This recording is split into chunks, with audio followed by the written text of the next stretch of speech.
जय श्रीराम मित्रांनो. रावण सेवकांना आदेश देतो की ही पेटी कुठेतरी लांब पुरवण्यात यावी.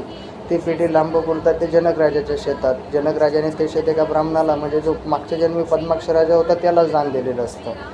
तो ती पेटी त्याला नांगरत असताना सापडते. ती पेटी घेऊन तो राजाकडे जातो. जनक राजा ती पेटी सांगतो की बाबा हे धन तुझं आहे, तुला मी शेत दान दिलं. तो म्हणतो नाही, तुम्ही जे मला शेत दिलं आहे ते शेत तुमचंच आहे, त्याच्यामध्ये जे उगेल ते माझं आणि त्यात जे सापडेल ते राजधन. म्हणून ती पेटी उघडतात. त्या पेटीमध्ये एक कन्या दिसते.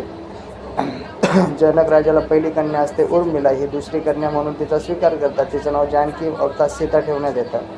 त्यानंतर सीताचा स्वयंवर, म्हणजे एक दिवस परशुराम येतो. परशुरामाचा जो परशु असतो तो महाबलाढ्य असतो. तो त्याच्या म्हणजे घरामध्ये जे आपलं राजघर असतं राजघरामध्ये येत नाही म्हणून तो दरवाजा बाहेर ठेवतो. तोच धनुष्य सीता घोडा म्हणून खेळते. जेव्हा परशुराम जाताना बघतो का अरे आपला धनुष्य उचलण्याचं सामर्थ्य फक्त लक्ष्मीमध्ये आहे. तर ही सर्वसाधारण स्त्री